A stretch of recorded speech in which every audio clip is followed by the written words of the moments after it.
The art and the precision of making these things always captivates me at a sushi restaurant. Sushi doesn't get any more delightful than this. This is truly a hidden gem here in LA.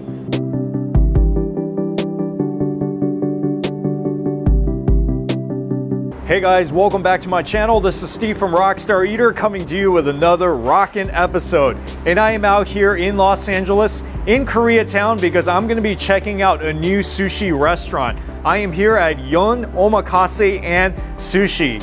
This restaurant opened up a few weeks ago and I'm already hearing a lot of great things about it. It's omakase, which means that it is a course sushi meal. And this is really the best way that you can eat a sushi dinner or lunch. So if you want to see one of the hottest new omakase sushi restaurants that you can find, especially here in Koreatown, then you've come to the right episode. So I encourage you, stick all the way to the end because you don't want to miss any of this amazing sushi course experience here at Yeon Omakase. And also, if you're new to this channel, take a moment right now to hit that subscribe button, as well as the notification bell, because I post these food and travel videos weekly you don't want to miss out on. So go ahead, do that right now. And this restaurant is kind of tucked away in the corner of the shopping center. It's like very hidden gem-like. Oh yeah, that's the way I like it. Let's check it out.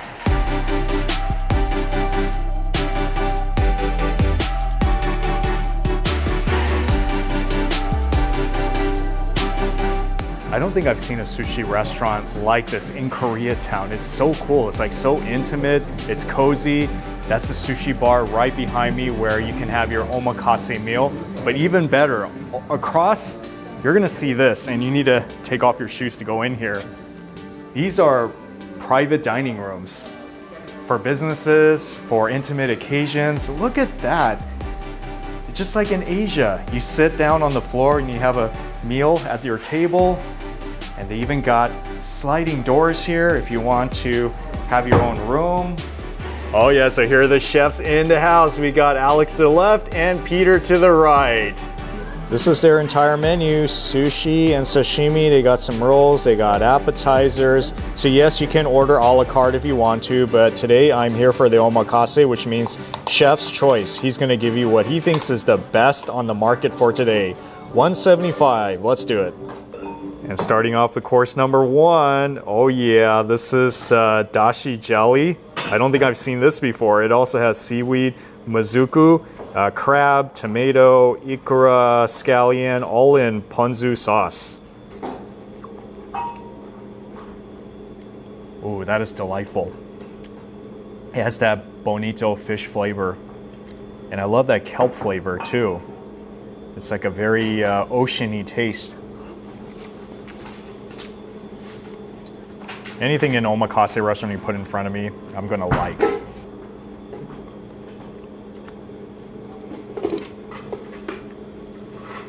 That crab tastes just like the ocean, like a sea flavor.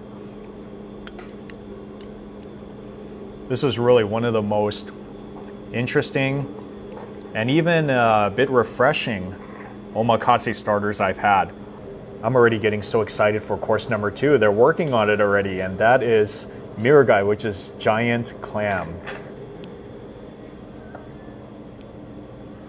Look at that presentation. The mirugai, which is giant clam, with some abalone and some octopus, as well as looks like grated radish, alfalfa, and there's even that shell in there too. I love the decoration. So it looks like in this one, you got all the crunchy seafoods.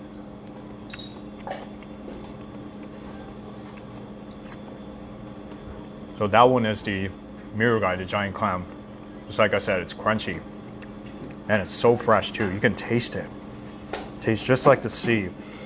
It even smells like it came out of the ocean. I'm a big sushi fan, you can tell, right? From all my past episodes when I talked about this.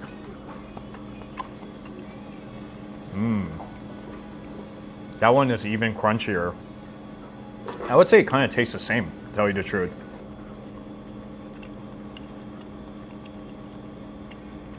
It's chewy.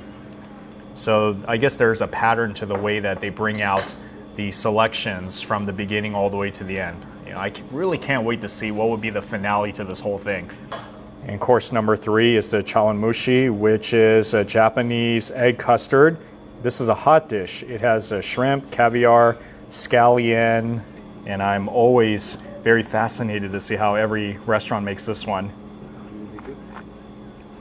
Oh, man, that thing just melts in your mouth. A little bit too fast, actually. And that shrimp is also really good. It's so soft. Oh man, that's like one of the best shrimps I think I've had in the Mushi. And moving on to course number 4, look at this. Everything here looks so rich, doesn't it? It is, because you have some salmon belly, that's to the left, and you have the Toro, which is tuna, fatty tuna, and then you also have yellowtail belly or Hamachi. Again, another artfully designed plate that I don't want to mess up, but I have to because I am so hungry right now.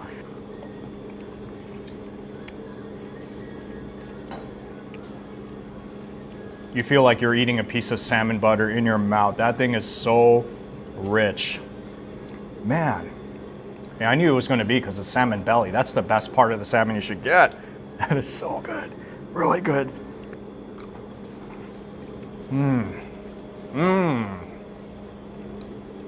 Oh, man.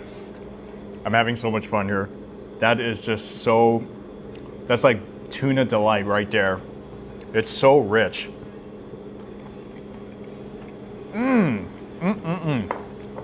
See, sushi like this is the reason why you go to sushi restaurants, because it will make you a fan of sushi. And this is course number 5, oyster with Ikoro, which is salmon eggs, ponzu sauce, and scallion.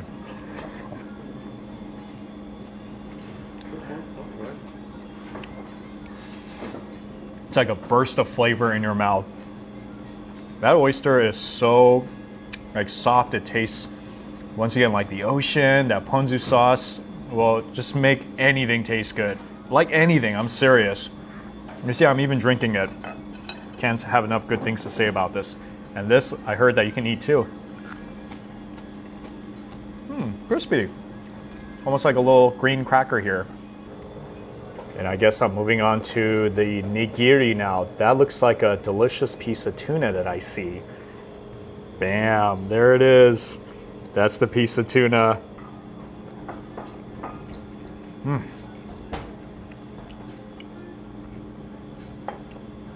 I don't think that's a piece of Toro, but still, it tastes so good. Very good tuna taste. It's just like so soft and so fresh tasting.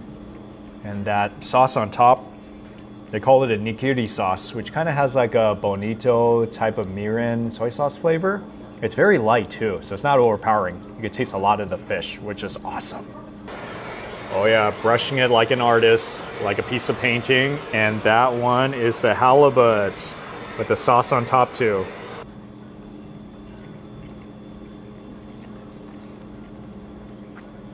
See, that's my sushi happy dance right there. That is one deliciously crunchy halibut with that same nigiri sauce on top.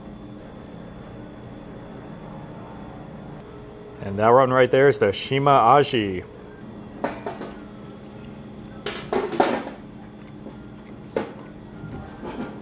Wow, I'm in such disbelief. Wow, what did I just eat? Man, I don't say that in a bad way. That was actually quite fantastic. Usually with mackerels, I think it's a hit or miss, because you know how sometimes if it's not good, it has a very fishy type of mackerel taste. This one is so clean tasting and it's like so tender. Yeah, that's one of my favorites too. I mean, so far almost everything's like my favorite. So this one is the red snapper, and from what I heard, it has salt, also has some truffle oil, and has some lemon and some shiso. I could smell that truffle oil from a mile away. And when you smell that, you know you're gonna be eating something that's like fancy. Oh yeah.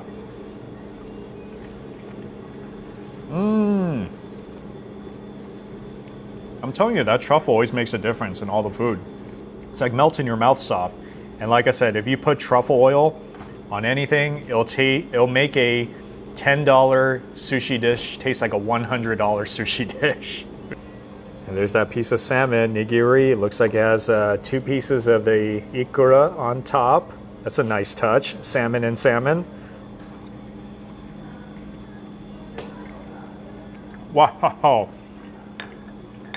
Okay, that one tastes different than the salmon belly. So, of course, you can't really compare the two exactly. But man, I think that tastes so good in a different way. I wouldn't say it's as fatty or rich, but it has amazing salmon flavor and so clean tasting too. I'm telling you, everything here is rocking. Also one of my favorites, the hamachi, which is yellowtail. How could you go wrong with this?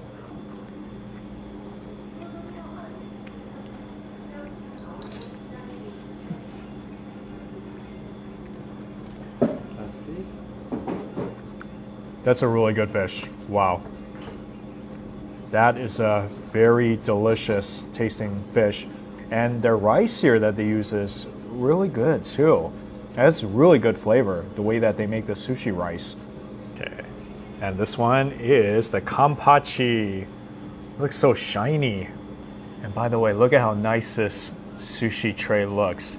I like it. It feels like you're eating at a very upscale restaurant.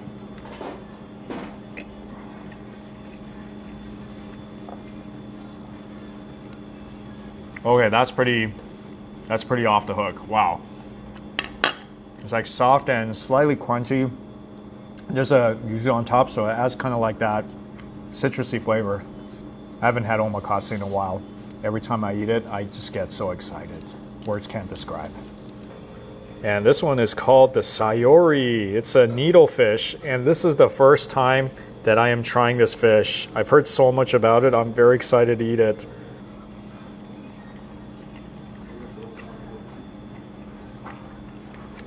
Very interesting.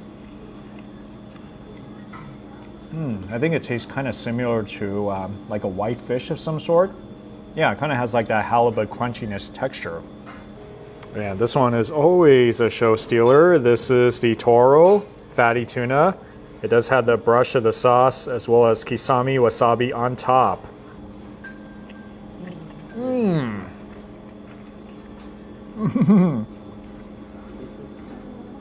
I cannot contain my excitement.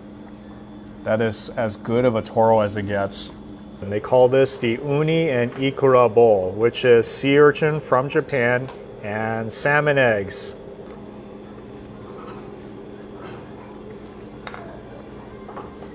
Let me tell you, this tastes like something out of Japan. Like that whole flavor profile of the sweet uni, which is rich and creamy, and then there's kelp in there. Even gold flakes. I mean, that doesn't add any flavor, but still, that's so fun to have that in there. And this one is the Wagyu Beef, course number 12. Look at that on top. There's even gold flakes.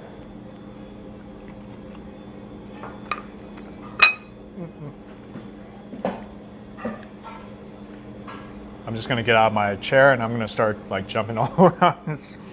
Oh, that thing just is so rich. And underneath, I think there's like a miso paste that gives it like a creamy, kind of a sweet flavor. Ooh, love the smokiness of that meat. They torched it, so it's like the perfect way to eat meat. And the next one is the Unagi Bowl, and it has Ikura, salmon eggs in it too. This is a very unique way of making this. I'm so excited to try it.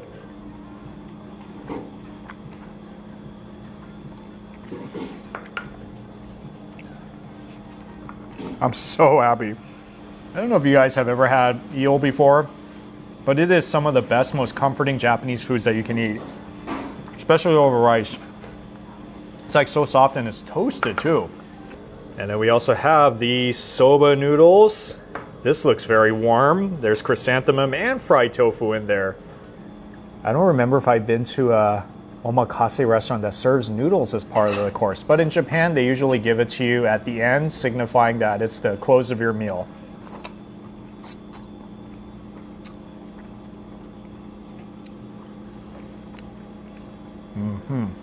So me personally, I think I like my soba noodles cold, but even the warm one, I think it has its value too.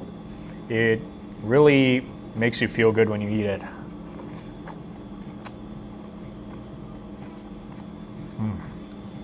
Seriously, what a fabulous meal this is. And of course, every omakase has to end off with dessert. This is the Panna Cotta with the organic berry paste. It's like a very rich, fruity tasting, very creamy Panna Cotta. I don't think I've had it like that before. That's so good. Really, this is like, wow, one of the best ones I think I've had. The food here is fantastic. I don't know what else to say. Like, it's creative, and a lot of the things are even imported from Japan. Everything from the fish to the rice and even the desserts, house-made here. I mean, everything is of the highest quality. It doesn't get any better than that. And the price is so reasonable too. $175, I mean, it's not cheap, but it's not as expensive as it can get. And I can honestly tell you, it's really worth every cent. So if you're in Koreatown and you're looking for sushi, specifically omakase, make it a special occasion to come to this restaurant. It's hidden in the shopping center, so it's kind of a hidden gem, but look out for it because this is gonna be one of the most memorable, enjoyable sushi meals you're gonna have, not just in Koreatown, but all of LA. All right, guys, so before I close out this episode, I want to give a shout out once again to Chef Peter, one of the most awesome chefs in town. So come into this restaurant, tell him you saw this video, and he's going to take really good care of you, right, Chef? Yes, sir. So please stop by. We'll take good care of you. That's right. You have his word. Anyways, thank you so much for watching, guys. Give me a like, give me a subscribe, and I'll see you all in the next food adventure.